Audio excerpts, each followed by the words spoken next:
Okay.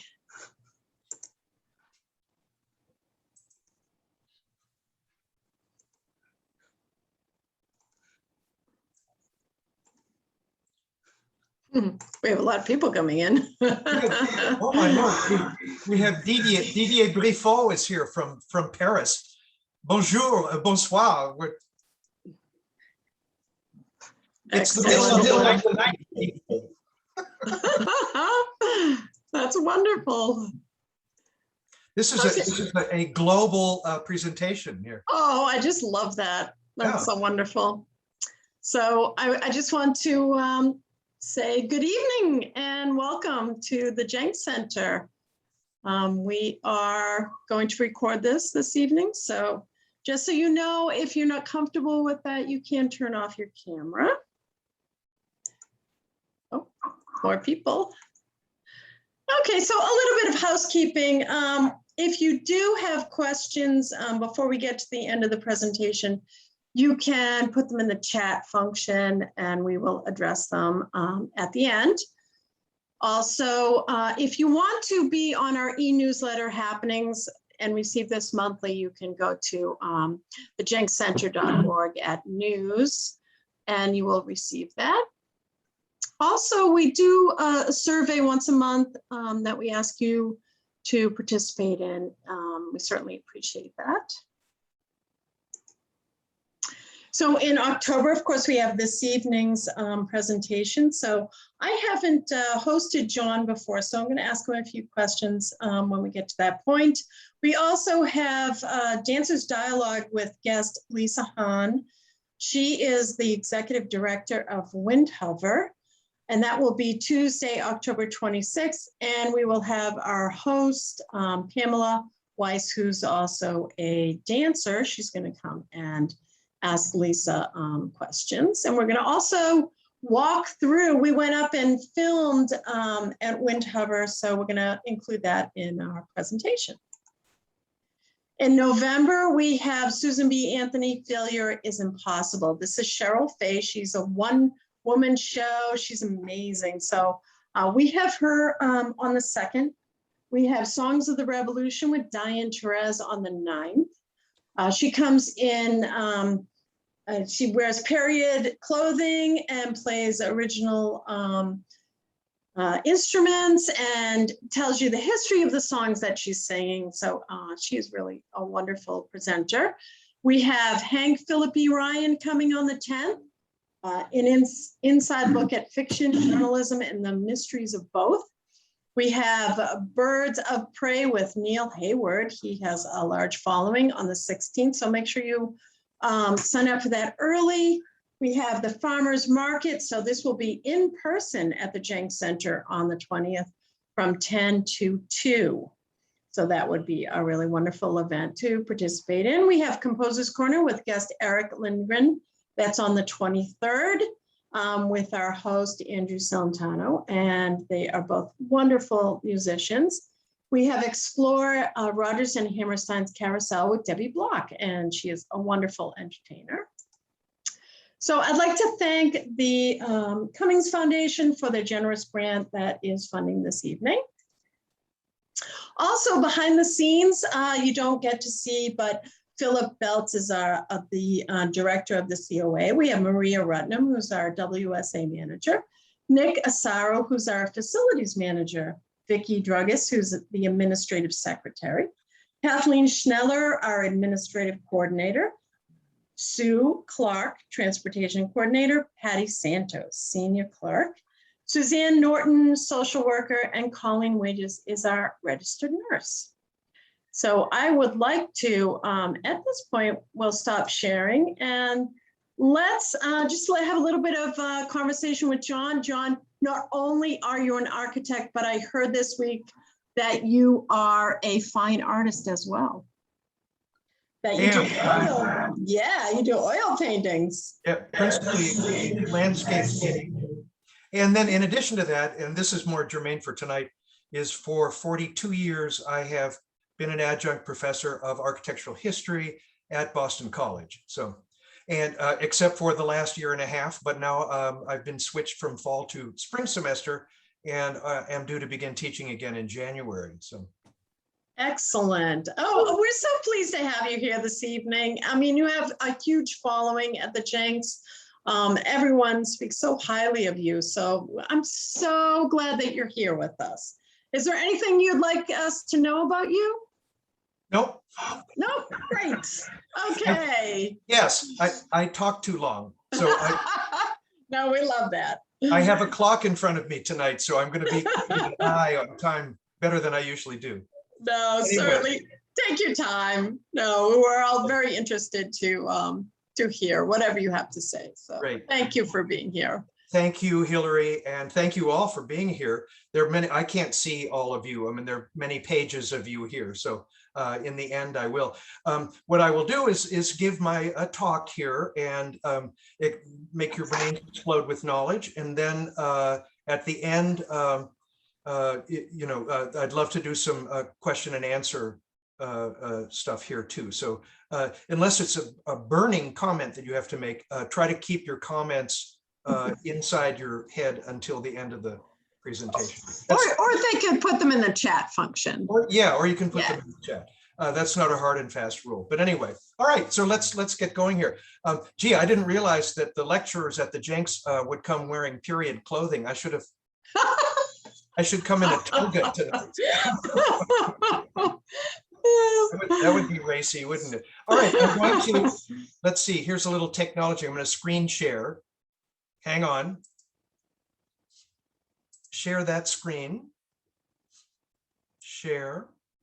There we are. And then, how do I make slideshow from the beginning? There we go. Can you all see that? Yes, that's good. Very good. Okay. So the last lecture that I did, I don't know, 2 years ago, pre-COVID anyway, and I think it was up at Sanborn House, was about Gothic Winchester. It was all a kind of peeking into the dark alleyways of Winchester to find the medieval architecture here. They're wonderful little Gothic cottages and some Gothic churches and all of that. Tonight's subject is the flip side of the architectural coin. There are two great traditions in Western architecture. One is Gothic, which is the architecture of the Middle Ages. But the more profound tradition is what we call classicism, which is the architecture of the ancient world, of ancient Greece and Rome, of the Roman Empire. And it is certainly in the history of architecture, the most long-lived of all the traditions. We're still building buildings today using Greco-Roman architecture. And so what I'm going to try and trace tonight in the beginning is how it came about, and then how it proceeded through history to have a series of revivals. It would fall out of fashion and then be brought back again for a variety of cultural reasons. And then finally, when there becomes such a place as Winchester, that tradition of revival continues on in our own little town here. And I'm going to turn you all into sort of detectives at this point. You can all be Sherlock Holmes tomorrow and in ensuing days by going out through town and finding some of the things that I'm going to talk about tonight.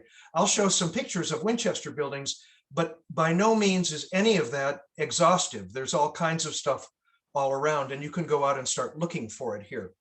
So here's the title slide is an ancient Greek temple in a place called Segesta, which is in Sicily. It was the southern half of Italy and the island of Sicily were part of the Greek Empire for many years, and a lot of the famous Greek temples are still there.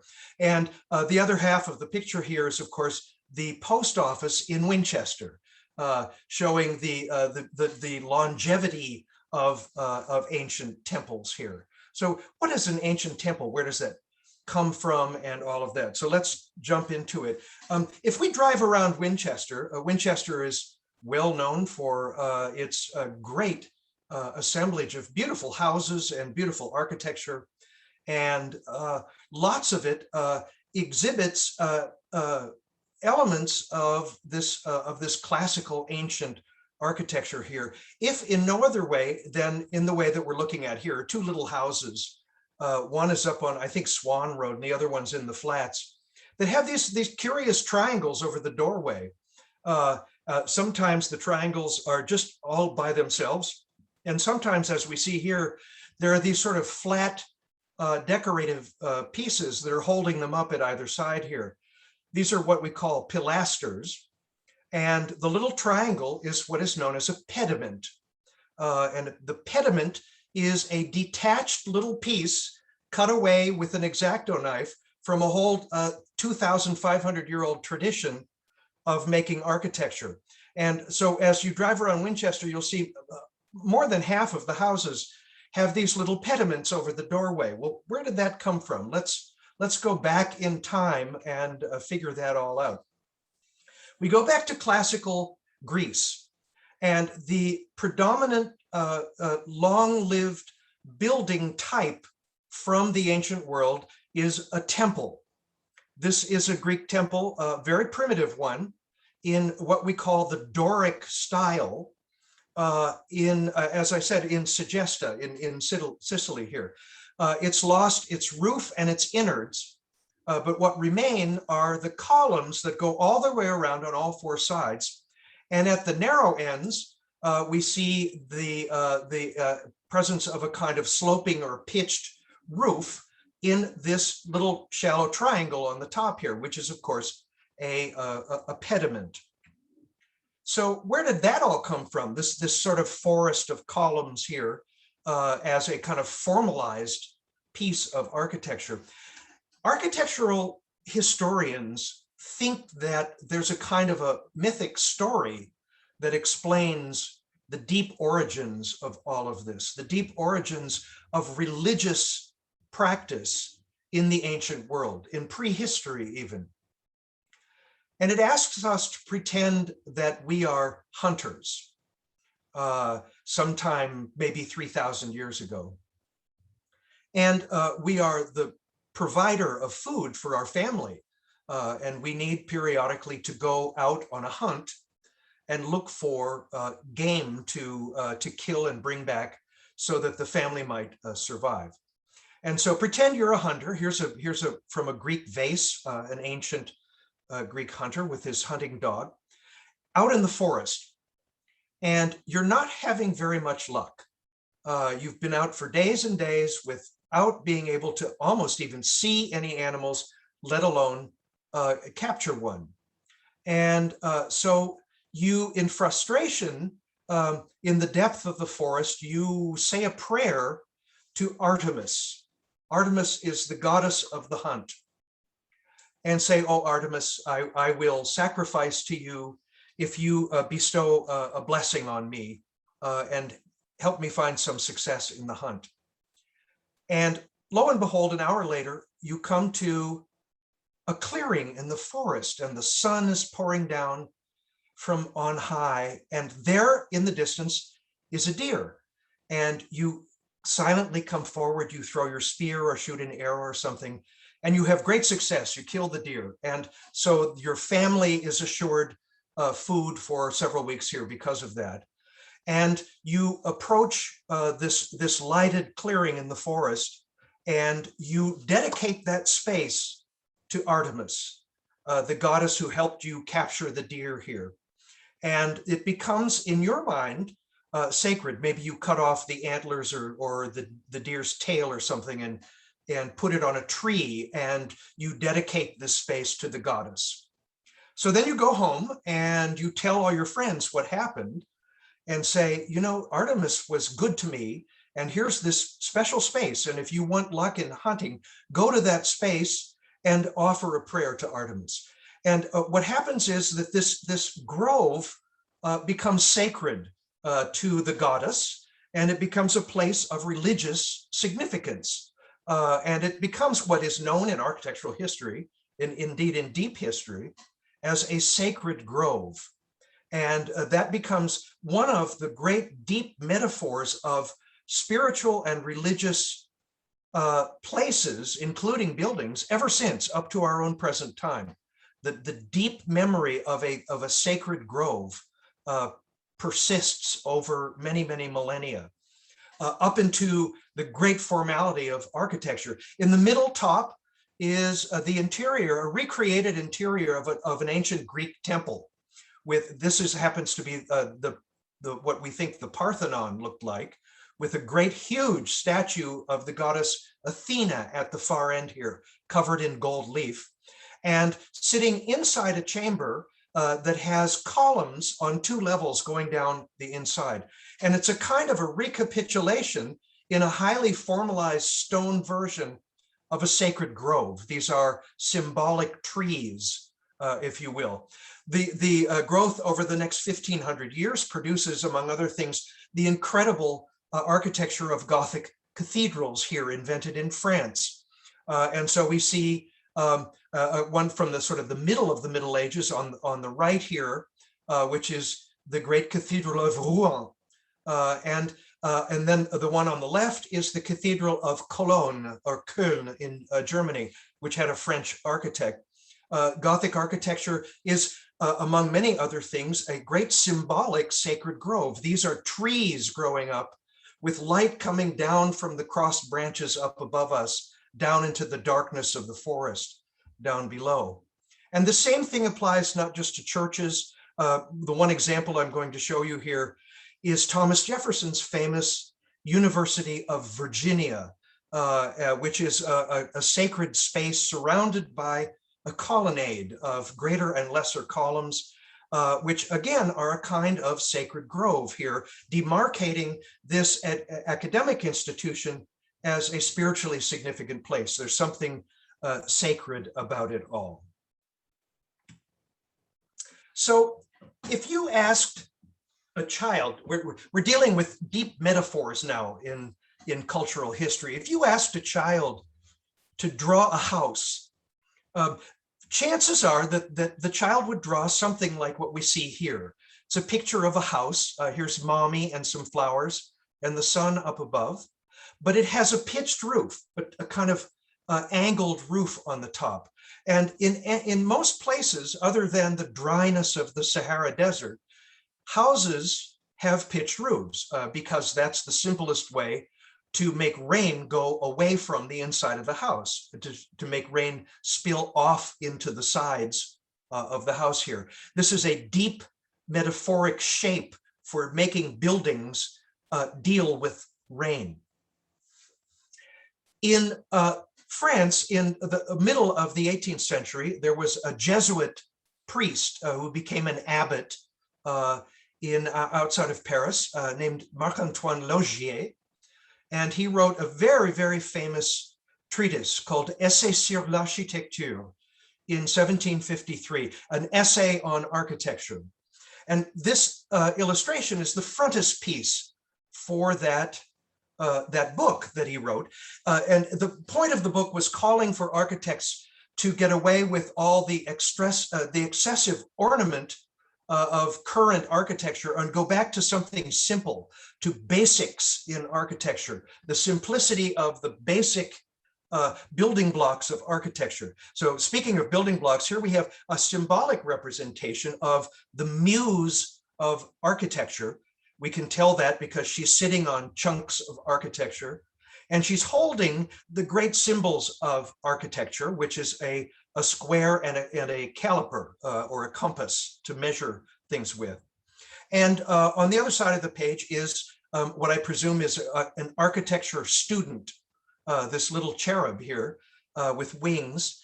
And the Muse is pointing backwards in the space, which is symbolic of backwards in time to trees. Well, what are these trees? They're not, something has happened to these trees. This is the beginning of a great discussion that happened among architects and theoreticians over hundreds of years of something we call the primitive hut, origins of architecture in a primitive hut. And here we see a rudimentary shelter has been formed out of 4 trees that have had their branches cut off. They're bound together by horizontal limbs. And then the leafy branches have been inclined against one another to form a kind of pitched roof here to help rain go away and keep the inside of this primitive hut dry. And because the architecture student gets it, he or she is understanding what is being taught here. This is before the light bulb was invented. And so there's flame coming off the forehead of the student saying, hey, I get it, I see. Anyway, so that's the thought to be by Logier and many others to be the origins of architecture. Here's the next phase of all of that, which is a little bit of technique being applied to the whole thing, a little art, where the tree trunks are a little bit more regular and the branches have been shaved down to make a more substantial roof here. Here we see people making probably clay or mud or something to put in the infilling walls here to keep the weather out, all of that. So this sort of development of the primitive hut is happening. Here's more illustrations from an architectural textbook from the early 20th century, early form of hut and later form of hut, where things are getting a little more sophisticated. We have initially tree trunks and just some wooden beams laying across the top. And then the photograph is actually an old actual primitive hut. This one is in Scotland, of all places. It was a hut for a shepherd who was out tending sheep here.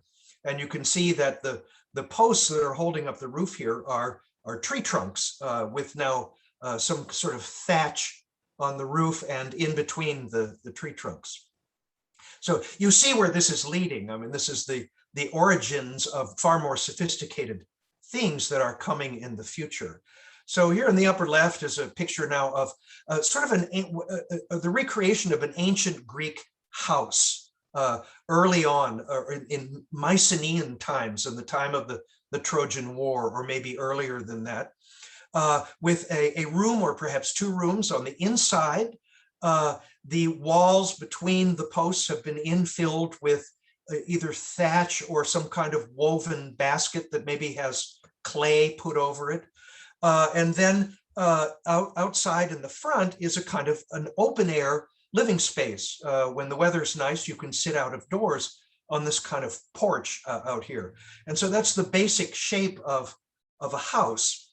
And we know from early ancient fragments that religious practice involved having in your house a little terracotta version of your house that had a miniature statue of the god or goddess on the inside. So you made a little house that looked like your house for the deity here. This becomes formalized and widespread throughout Greece in the form of a typical house that is known as a megaron. We see it in English and in Greek here, Megaron. In my little drawing here, the dark stuff underneath is the floor plan of the Megaron. So we can see it has a room in the back. Sometimes there are two rooms and a kind of an open air porch that has one side has no wall. There's generally a hole in the roof. There's usually a fire burning in here, so the smoke can go out of the top. And then the open end here is made by having some posts or columns here to help support the beam overhead between the two side walls, which are brought forward here. And here's a more formalized drawing of the front of a typical Megaron here. So we have the end walls here and freestanding columns here. This is a situation that is known in architectural history as in antis, which means between the antes. These wall pieces are called antes here. So you get it. So the Megaron is both a big house and then a kind of a little house. And then in some cases, the bigger house becomes the house for the statue of the god or the goddess, and eventually grows bigger and bigger. Now, these were originally all made out of wood, maybe with brick walls along the sides, but the roof structure is completely made of wood. And here are some illustrations of little pieces of some of the beams and the rafters and the posts and all of that were wooden parts that eventually, as this becomes more sophisticated, is translated into stone. and you can look this stuff up. There's lots and lots of writing about the translation of early wooden architecture in Greece into stone, and the stone becomes formalized as stone replicas of the original wooden construction. So when the beams become stone and all of that, they change. The wooden beams that we see here, for example, had maybe wedges drawn pounded into the ends to make them wide and firm. And those become formalized as these pieces that have three little rods on them here that were helped to pin the whole thing together. This becomes known as a triglyph, and we'll see lots of those. And the space between triglyphs is called a metope. Remember that, we'll get back to it. Down here, we see a fully stone version of all of this, where we still have the triglyphs and the metopes, recreating in stone the original wooden features of the building. And so here we have a Megaron, but now in stone rather than in wood. This is a famous one, actually. The one down in the lower right is the Athenian treasury at the very famous site in Greece called Delphi. And Delphi was the principal sacred site in all of Greece. It was neutral. All the city-states, even if they were warring with one another, would come here. The original athletic games that were the precursors for the Olympics were held at Delphi. And Delphi was famous for its priestess, who would issue proclamations about your future if you paid her enough. But all the city-states had little buildings where they would bring offerings that maybe were dedicated to different gods and goddesses. And this is the one that Athens built in Delphi. And the little picture to the lower left shows you the scale. That's actually me in the middle in 1978 with my mother and one of my former students. I had spent a year at the bottom of the hill where Delphi is teaching English in Greece. And then the little diagram shows you again the typical Megaron with the ante on either sides and then the columns in the middle here. So what happens? Well, the Megaron, this is a long process, but the Megaron becomes part of a larger building that is the actual Greek temple. And what in effect happens is that the Megaron becomes wrapped in a sacred grove. And so the fully formed temple, these ones are mostly empty. They have lost their interior space. The temple becomes columns all the way around on all four sides here with a roof over. And on the inside, there's still a kind of a Megaron, a little porch, and then an inner chamber where there would be a statue of the god or goddess. And so these are three of the most well-preserved ancient Greek temples. They all happen to be in Italy. Paestum is in the boot heel, and Agrigento and Segesta are in Sicily. But these are wonderful sites to go visit. These are all in the most primitive of all the Greek styles, which is what we call Doric, the Doric order here, with its simple columns that have no bases, and then with the triglyphs and metopes in the horizontals, going all the way around here. So here's the essence of a Greek temple is seen at the narrow end here, where we see three basic parts that have names. The triangle at the top has moldings on the angled sides and across the bottom. You have to have all three, and that's known as the pediment. The pediment is being supported by a great piece of horizontal beams here that are carrying the weight of the roof all the way around the structure.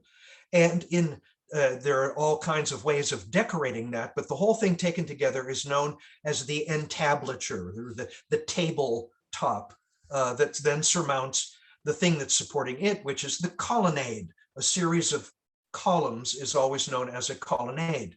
My little drawing here is 4 columns. The ancient Greek word for column is stylos, S-T-Y-L-O-S. And so if we have a temple that has 4 columns across the front, we call that tetrastyle or tetrastele, meaning 4 columns. The temple up above here is hexastyle or hexastele, meaning 6 across. And most typically, Greek temples have 6 columns across the front. Mind you, you always have to have an even number of columns, never odd. Why? Because you go in the middle here. So all of these columns have even numbers, and you have to be able to enter on axis with, at the very far end, the statue that you have come to pay honor to. Okay? So here are some more. One of the more intact Greek temples is in Athens, down at the foot of the Acropolis, called the Thesion, or the Hephaestion, dedicated to Hephaestus, the god of fire. It is Doric also. So we see here the colonnade. This is hexastyle, or 6 columns. The entablature, and always in Doric style, we have triglyphs and metopes up here. And this plain part is called the frieze. And then there's a pediment up on the top. But you can see with columns going all the way around, this is the manifestation in stone of our old friend, the sacred grove. This is a forest of marble columns here. Down below on the left is a recreation of what is now in ruins, but it was the temple of Zeus at the famous site of the original, of the later games in Olympia, in the southern part of Greece, in the Peloponnesos. And it's an indication of the fact that the way we see Greek temples today as basically white is not correct. They were all painted bright colors. We would consider them to be garish and not at all chic because we're so used to seeing them in one color, but they were painted bright colors. And then here on the lower right is one of the 7 wonders of the ancient world. It was the biggest temple of all time, which was the temple of Artemis, the goddess of the hunt, in Ephesus, in Asia Minor, now gone. But anyway, it is Deca style with 10 columns across the front here. So it's an absolutely enormous building, and with multiple Megaron chambers on the inside until you finally got to the statue. And here's what the inside of one of these would have looked like, with minus the statue here. This is a computer simulation of the interior of a typical Greek temple, again, in our kind of stone version of a sacred grove, of a forest here. The most famous, of course, of all the Greek temples is the Parthenon on top of the hill called the Acropolis in Athens, that dates from 432 BC. And the architects were 2 guys named Iktinos and Kallikratis. What's left of the Parthenon is what happened during the Venetian War in the 1600s against the Ottomans, when it was being used by the Turks as a gunpowder storage place. And with the Venetians shelling it, the gunpowder exploded and a significant amount of the building was destroyed. And so it's too bad it's now open to the air, and much of the interior spaces are no longer there. We know what it looked like, but anyway, and so it's Doric. And of course, up in the pediment, frequently in Greek temples, there were sculptures, lots of them depicting various greater gods and lesser gods and a variety of mythological figures. The ones from the Parthenon were stolen by an English lord, the 7th Lord Elgin, who took them away to England, and they still reside in the British Museum to this day. And Greece has been trying ever since to get them back. If you want to do a good deed, find out online how you can contribute to helping Greece get its sculptures back. The lower left image is the Parthenon with a computer restoration of the Elgin marbles, of these the pedimental sculptures up in here. Again, all monochromatic. This is white marble, this whole building. And then, of course, the lower right is a picture of what it probably looked like in its heyday, with everything painted. Greek sculpture was most always painted realistic colors, flesh tones, and garish clothing and all of that. So it's not nearly the way that we remember it to this day. So, and here's a famous painting by the British painter Alma Tadema of the sculptor Phidias, a very famous sculptor who sculpted the interiors, these enormous statues of Athena in the Parthenon and of Zeus down in Olympia, and also the frieze that went around the inside of the inner chambers here. And here he is showing his friends all his sculpture work after it's all been painted up to look more realistic here. Here is from students in the 19th century of the world's most famous architecture school, which is the École des Beaux-Arts in Paris. This is a recreation of what it was thought the interior of the Parthenon might look like, a section through it. Here's this enormous, gigantic statue of Athena by Phidias. Inside the inner chamber, there's outer chambers, and then there's the walkway all the way around. And down below, in as unlikely a place as Nashville, Tennessee, there is a recreation of the Parthenon. And here it is, complete with its golden statue of Athena down below, standing in her sacred forest. So thank you, Phidias. We know what she looked like because the Romans made a copy of it, and which survives to this day. The Greek version has not survived. So I've been talking about Doric order. It's the most primitive of the three different styles that the Greeks made architecture out of, mostly their temples. So here on the right is the Doric order, and this style has mathematical proportions of all the parts based on the diameter of the column. Doric columns are thick and a little short, and the entablature above is quite tall. And the proportions are all based, as I said, on the diameter of the column. There's another style that came from Asia Minor called the Ionic. It's the one in the middle, and it's the one that has the scrolly top here, these curves that look like a kind of an old-fashioned telephone handset. And it's always been described as more feminine, it's more elegant. The columns have a base, they're skinnier, and all of that, and the proportions are lighter.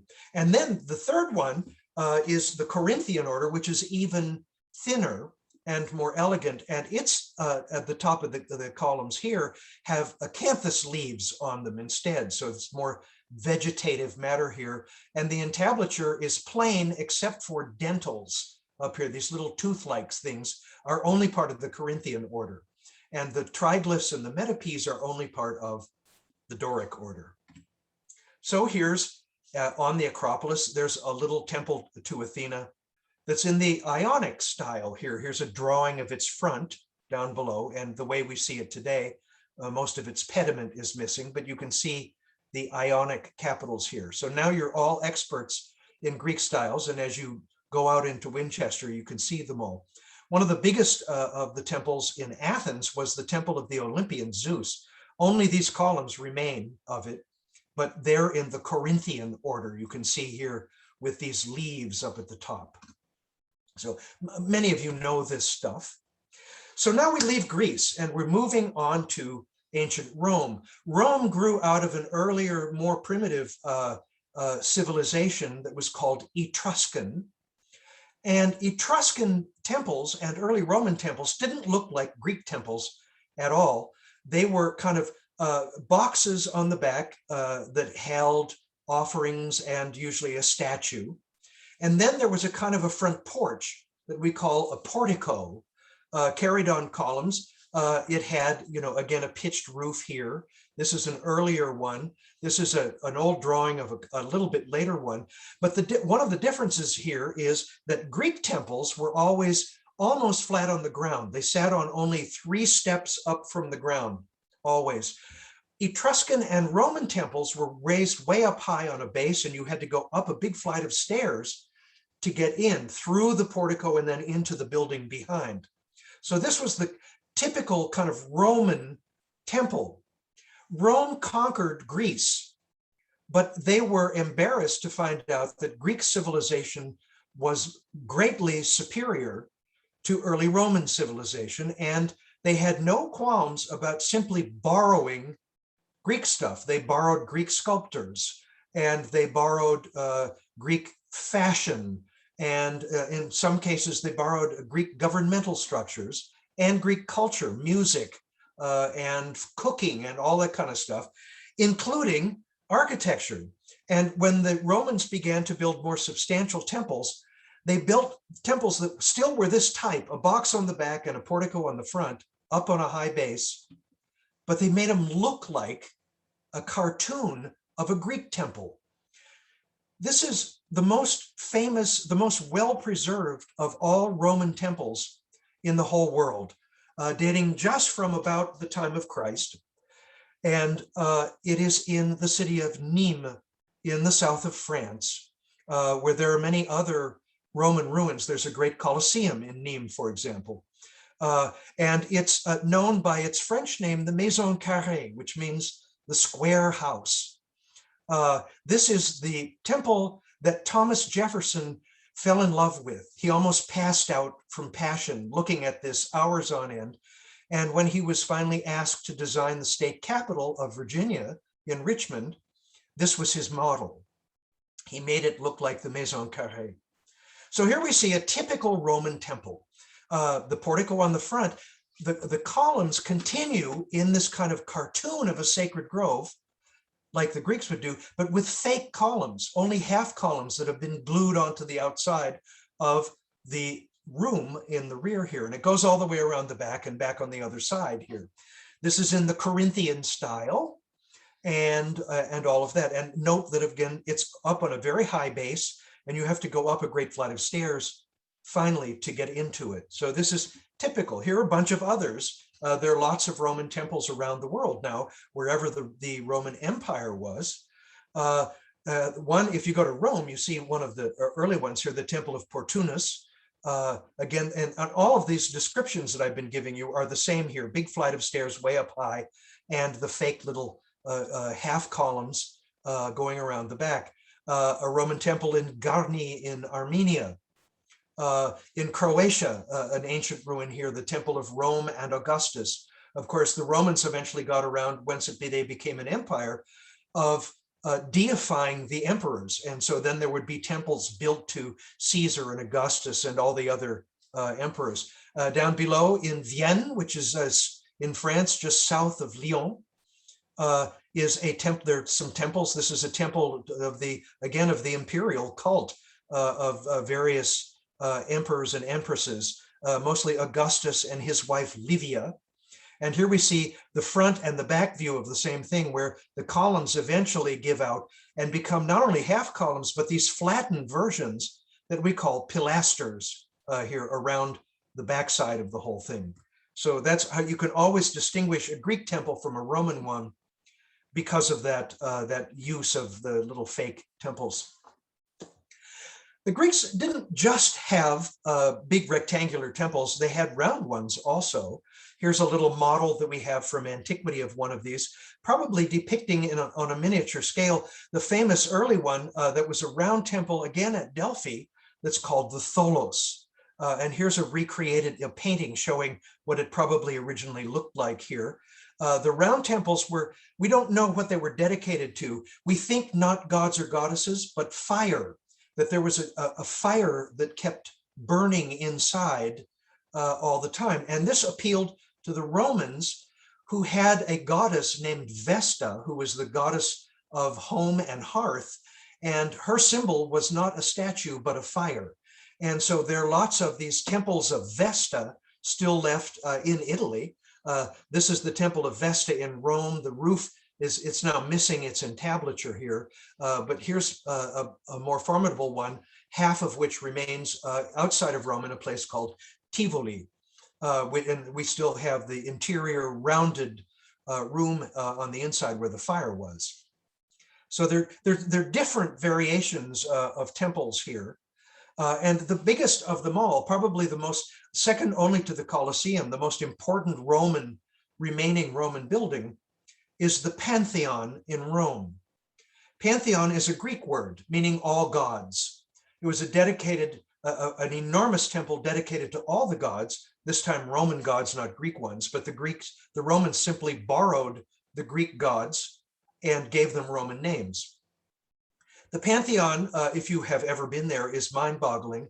It's an enormous cylinder that is surmounted by half a dome on the top, a half a sphere with perfect proportions. If the dome were to complete itself underneath, the bottom of it would just touch the floor in the middle of the building. So it's all these the perfect geometry of a sphere here.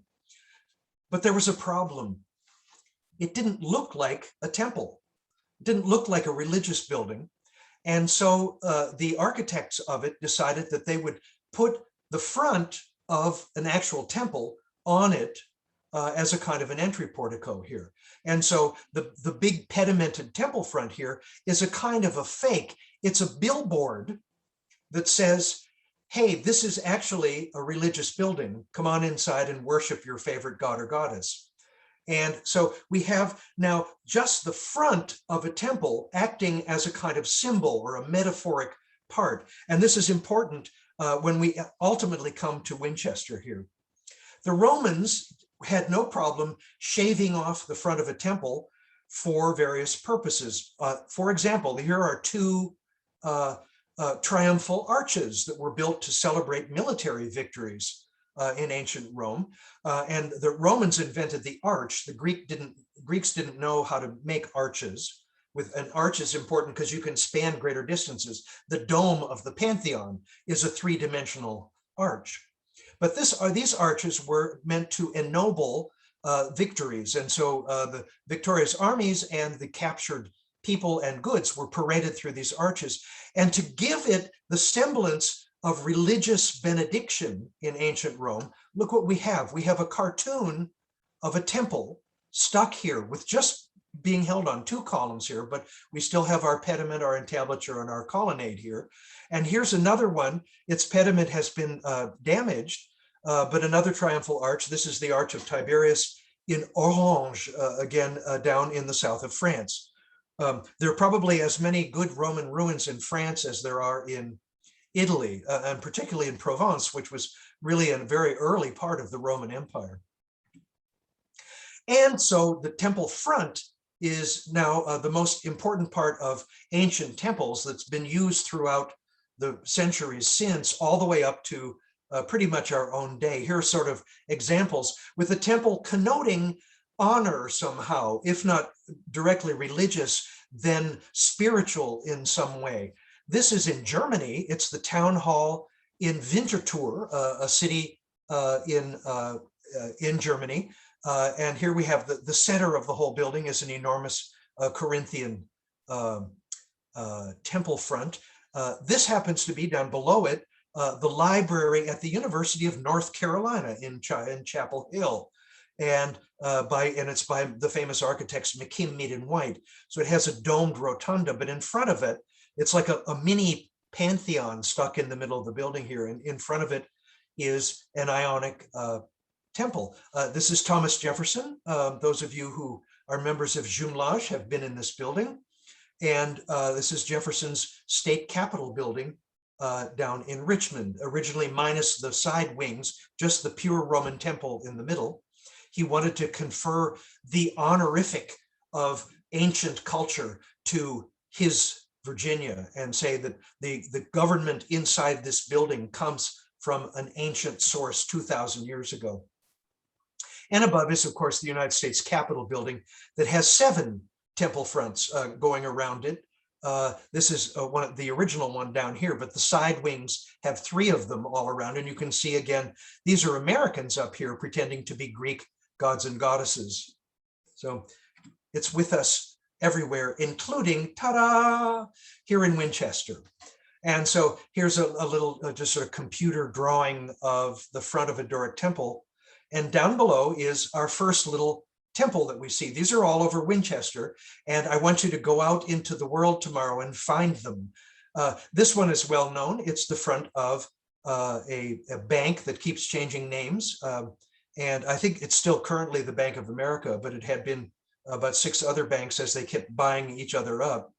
But this is in the Doric order, but it's Roman Doric, not Greek Doric. Up above is Greek Doric with fluted columns and no base on the columns. Down here we have smooth ones and we have a base down below. But you see with triglyphs and metopes here that it's obviously Doric. Here are some more hiding around town. Down below is, of course, the central fire station here. It doesn't have columns, but the columns have been ironed flat into pilasters here with a nice kind of pediment up above. And again, this time the whole of our post office here with its, this is wrong, it's Roman Doric, but it doesn't have triglyphs. It has a Corinthian entablature up here. So this is a boo-boo of classical architecture. Here's the biggest of them all in town is actually the old high school, which is now the middle school, McConnell Middle School. Again, Corinthian. This is more properly done with its dentils and everything. The only thing funny about this building is up top here, it has this kind of shrunken pygmy head cupola up here that looks to me, to my eye, much too small for the base that it's sitting on. But the temple is really perfectly done. It's very beautiful. There are some in the religious architecture of Winchester. One of the better ones is, of course, the Crawford Memorial Methodist Church, seen here, where its entry portico is again one of these Roman Doric. Actually, it's even simpler. The Romans invented an order that's simpler than Doric called Tuscan, and that's what this is. So we have a kind of little pediment on the front, and then the main building has a kind of pediment here with corner boards that look like pilasters here. And then the Christian Science Church is a kind of overgrown Megaron here, where the entry porch is, of course, being supported by these two columns, and then the ante on the side have grown into whole spaces off to the side, but we still have a pediment here, and so there's this semblance still of an ancient temple front. And then there are little ones that aren't as obvious, that are hiding all over town here. And it was fun for me to keep seeing these. Up above, of course, is the Aberjona Rehabilitation and Nursing Home on Swanton Street. And it has this big, sort of stretched out temple front here with little weenie columns. It's kind of missing its entablature. It has a sort of part of it. Down here is, you probably will all recognize, this is the center of Mahoney's nursery as you go into the greenhouses here, but it has a room up above, makes it look like grandma lives up there or something like that.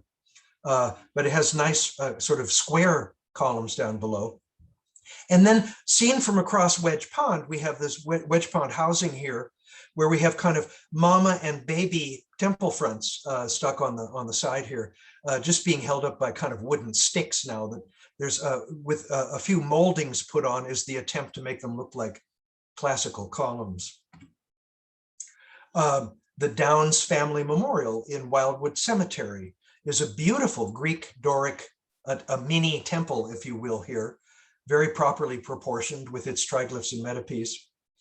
And down here, the housing along near the tennis courts overlooking Wedge Pond has, in the middle of one of the buildings, it has this hiding this funny little Greek temple here down over a rise of grass.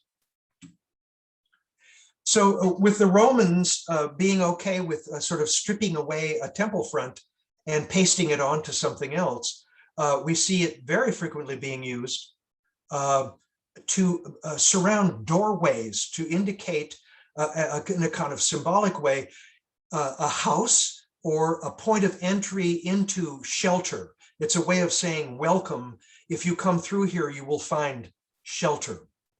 And so here's one of these, and it's actually an ancient Roman doorway built into a more modern building in the central French cathedral town of Autun. So these are all over. And here we get into how Winchester's going to blossom with this stuff.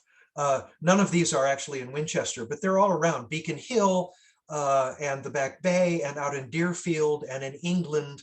I won't tell you where they are, but these are all pedimented doorways, most of them with the semblance of columns or pilasters on either side, centered on the door. Some of them are better than others. Some have real entablatures. Some don't. This is Acorn Street in Beacon Hill. This is Beacon Hill. This is a Greek one rather than a Roman one, and it looks like the front end of our old friend, the Megaron here, with the antes and then the two columns in the middle. And out on the frontier in the 1700s, out in Deerfield, we see colonial carpenters using pattern books to make these kind of wooden, it's like Betsy McCall paper doll clothing here, stuck onto a wooden box, but it ennobles the entryway. So these are the triangular pediments, the standard pediments here. And these occur all throughout history. So if we come forward from Greece and Rome, we have to pass all the way through the Middle Ages and get to, in about 1400, to the rebirth of interest in ancient Rome and the classical world, that is a time period of 200 years that has come to be known to us as the Renaissance, the rebirth of this great interest. And in the second half of the Renaissance, the towering architectural figure is Andrea Palladio. And Palladio is going to be the subject. He's so famous that he'll be the subject of another lecture that I will give at some point in the future here, whenever you want it. But Palladio is by far the most known and the most copied architect in the history of the Western world.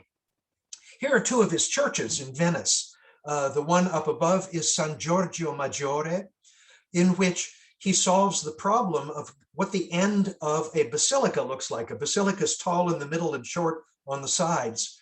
And so he interweaves two temples here, a big temple front in the middle, and then a lower squat one on the side that covers over the church in the back.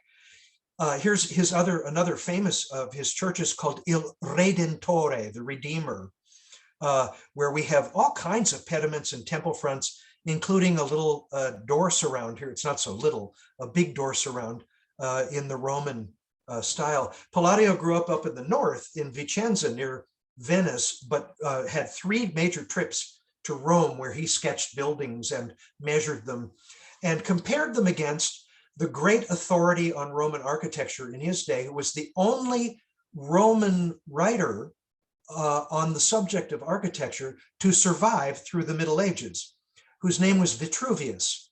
And so Vitruvius became, by virtue of survival, the great authority on how the Romans made architecture. One of the things that Palladio discovered, among many others, is that Vitruvius was not always right, that the Romans were more inventive than that and disobeyed their own rules many times. But anyway, Vitruvius has come down to us as a kind of an authority on all of this. So here's Palladian Buildings, famous for his villas out in the countryside that were kind of working farmhouses. The most well-known is the Villa Rotonda. And here's another one, the Villa Cornaro, that's famous because it has a 2-story high temple front porch, which gets copied all over, including in the United States. Here are 2 sort of pre-revolutionary buildings in Charleston, South Carolina, Drayton Hall, which was a plantation, and the Miles Bruton House, which is a townhouse. And so here's the backside of the Villa Cornaro, and we have one of these right here in Winchester, over on Oxford Street in the flats, a symmetrical house with lower side wings, and then in the middle, a kind of 2-story high, not tremendously well done, but good enough, a kind of temple front as an entry portico here. Okay, so the next version of pediments is rounded at the top rather than triangular, and we call those segmental pediments. And even from ancient Rome, they had a great delight in using alternating triangular and segmental pediments along a stretch of wall. So here's Palladio in another one of his townhouses, the Palazzo Kiaricati, where we see this motif being used, alternating round and triangular. It's a big motif throughout history. This is the famous banqueting house in London by the first Renaissance architect in England, doesn't come around till the 1600s, Inigo Jones. And we see the same thing happening here. Here's colonial America. This is the brick marketplace down in Newport, Rhode Island, where we see it happening. And here in the White House, if you look at it with sharp eyes, you can see the same sort of thing happening. We have it here in Winchester on a small scale. Here's 2 houses over on Everett Avenue, where the dormers have the same motif going on, alternating.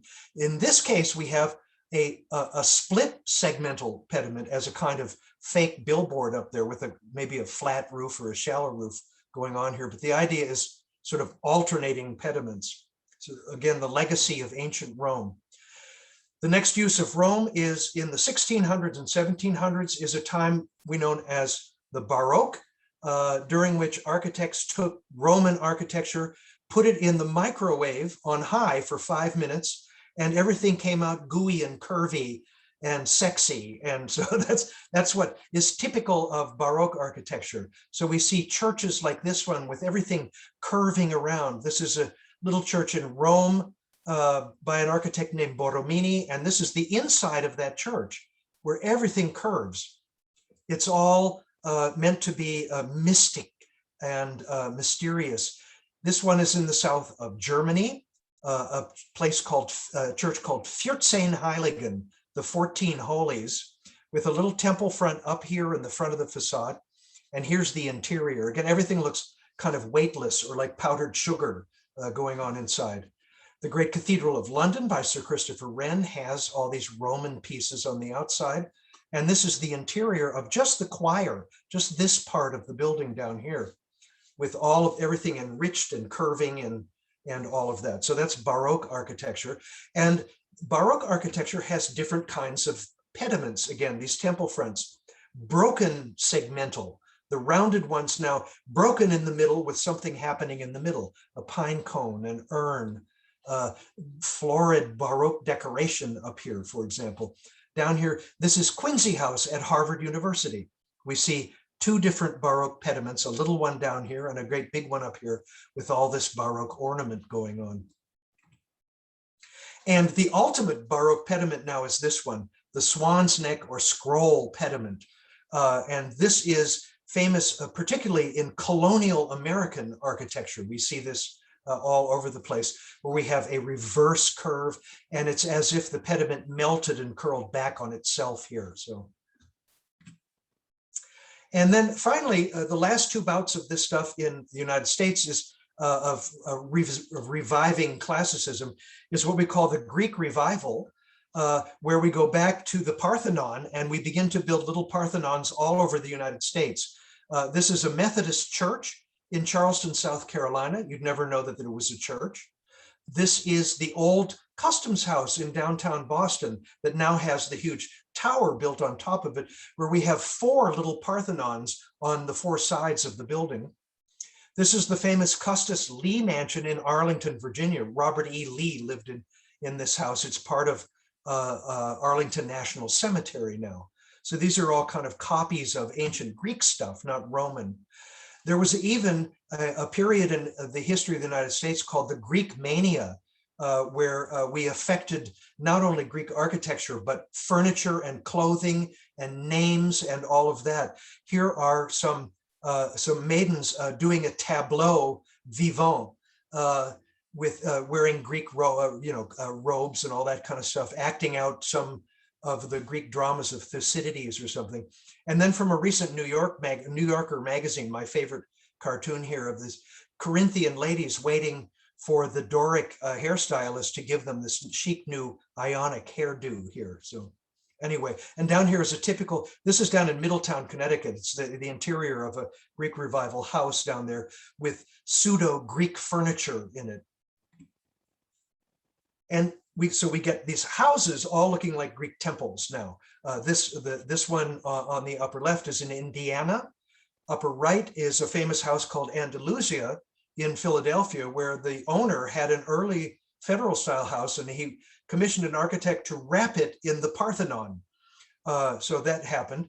Down below, this is an inn down in Yarmouth on the Cape. And then the other one is upstate New York, where there are these tiny little houses that have these flat posts looking like ancient Greek columns here. So this is the Greek Revival. And we have this stuff right here in Winchester. So I'll start in the upper left. This is the original building in what is now the Winchester Country Club, where we don't have a colonnade in the front, but we have a kind of a pediment here. And the corner boards have been shaped to look like Greek column or Greek pilasters. And then the porch down below has these Ionic columns on it. So that's typical Greek Revival. Down below is a famous one that's just on the beginning of Washington Street near the Lincoln School. Same sort of thing. That for some reason the middle columns don't go all the way up here, but they're supporting a balcony here. Here's one at the head of Wildwood Street that's turned so that it's pediment and doesn't face the street. And then it has this Doric portico that wraps it all the way around the outside, and the dormers have little pediments up above. The most beautiful one that was all in Winchester is this one in the upper right, which was up on Forest Street. And it must have been, who remembers when, the late 90s or the early 00s, it was demolished illegally. It was in perfectly good shape, but a builder bought it, and it was on a big piece of land, and he figured he could get 4 houses on this same piece of land. He filed to demolish the house. He was told he had to wait 6 months to allow the town to sound off on whether this should be demolished or not. And right away on a weekend when the town hall was closed, he brought in a bulldozer and knocked it down.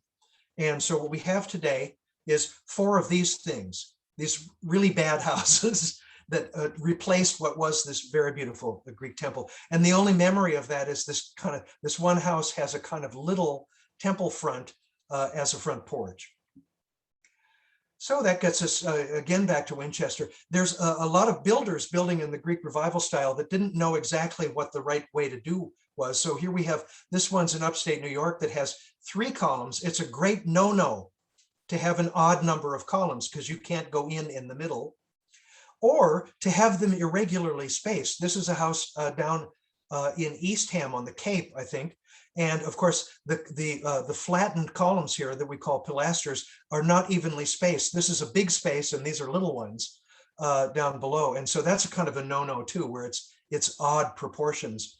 We have one of these right here in Winchester on Cambridge Street at the corner of Wildwood, where it has 3 of these skinny little columns in the front, and it's now painted gray. It should be white, but anyway, this gets you in. Remember, I mentioned Vitruvius, the only remaining Roman writing on architecture that survived.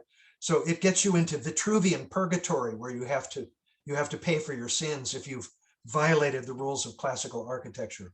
And finally, I'm wrapping up with the Colonial Revival, which is the last great use in the late 19th and early 20th century of this architecture of the classical world of Greece and Rome. So we have a very famous house now gone down in Newport by the famous architects McKim, Mead and White, the HAC Taylor House. That's their first major kind of colonial revival house that is beginning to use Greek and Roman parts again. And then the counterpart down in Virginia, in Richmond, is an architect named Lawrence Bottomley. And he's done these incredible mansions through particularly Richmond, the west end of Richmond. This is one of them here, where we have little temples up above and down below, and all of that display of Greek and Roman classicism going on here. So most of what we see in Winchester, to wrap this all up, is colonial revival stuff from the turn of the 20th century and up through maybe the 40s mostly. It goes beyond the 40s, but it's not as well done. Builders seem to have lost the ability to look in actual books to how do you make classical architecture. But here are 4 houses. I think these are all in the flats, and each of them have some kind of little temple front here as an entry portico. This one has 4 little wonderful pilasters. This one has 2. This one is an open porch with great columns, and the same thing over here. And so this is the most typical use of classical Greek and Roman architecture that we have here in Winchester. Here are 2 more. This one in the upper right is up on Euclid Avenue with its front on what is otherwise a kind of Dutch colonial house. Here's a beautiful example of a classical front porch on a house. This one's in the flats. And down below on Salisbury Street is one, the only one I know of, and maybe some of you can find others, that uses a Baroque pediment here, this split swan's neck pediment over the front door. Mostly they're triangles like this. Here's some weird ones. This one is on Main Street, South Main Street, that has a full porch with all the classical columns, little ones and big ones and all of that, and a kind of a pediment up here, except it sticks out too far, and God knows why, it has a Gothic arch in the middle. Or this one that's up on McConnell Road, that has a wonderful big temple front as a front porch, except that the columns are like toothpicks. They're much too small. So on Photoshop, I took the liberty of putting in bigger ones here, and it looks better. It's too bad. Maybe you get in Vitruvian purgatory for that as well. Here's some more with kind of odd proportions. This one has one of these a split segmental pediment on it, but there's an awkward disposition of the windows and the doors here that don't seem to line up in the middle of the house.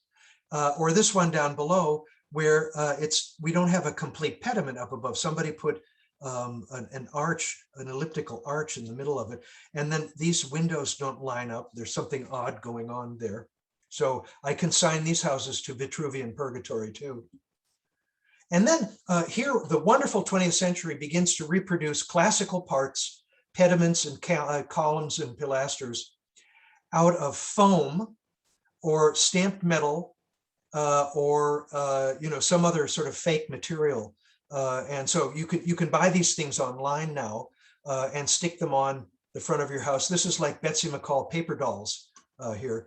And this one down here is my candidate for the oddest piece of residual classical architecture in all of Winchester is this. It's a house, it's a new house up on Johnson Road going up the hill that's very badly proportioned. And look at this, up in the gable, somebody bought one of these fiberglass pediments here and stuck it up in the gable. It's not on top of anything at all. So I don't know if this goes to Vitruvian purgatory or maybe eternity in Dante's Inferno for violating all the rules of architecture here. So here we go. Finally, a lot of this kind of turn of the century colonial revival stuff has wonderful Roman parts, not necessarily temple fronts. We have beautiful pediments here. This is a house on Bacon Street.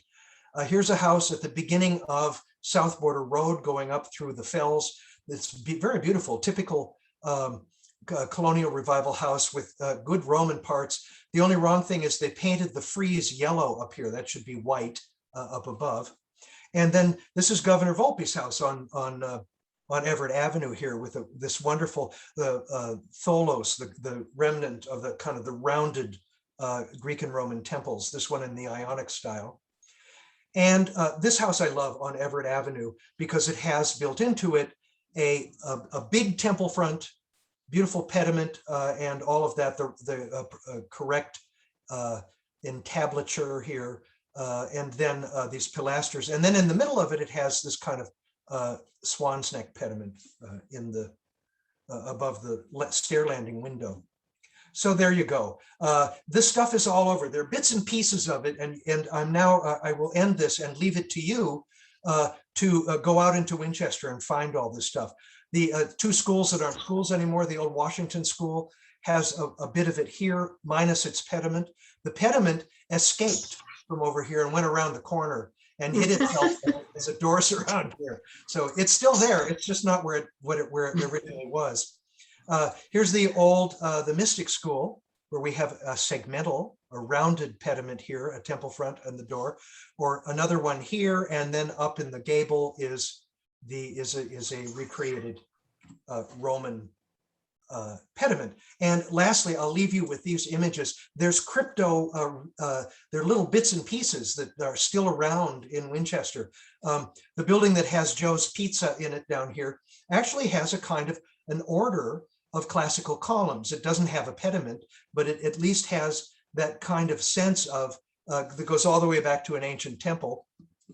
Here we have on the Coldwell Banker Realtors down near the center of town, one of these kind of scroll pediments. And then finally, my favorite thing is crypto. It makes you wonder what this building looked like when it was originally new. The CVS building in the center of town, which was, I think, Woolworths before that.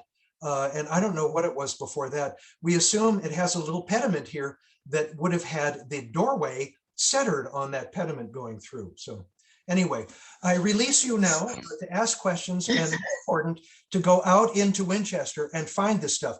I have by no means found even 10% of it.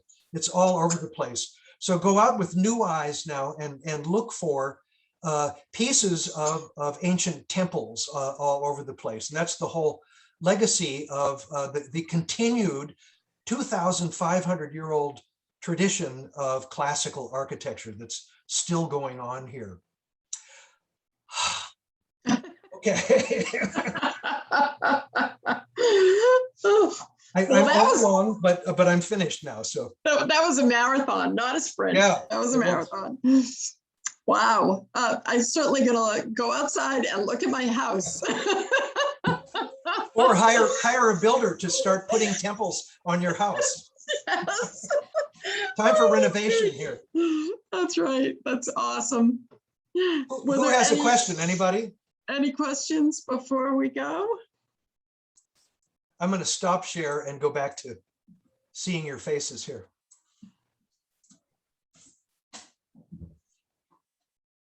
Any questions? That's a lot to digest. I know.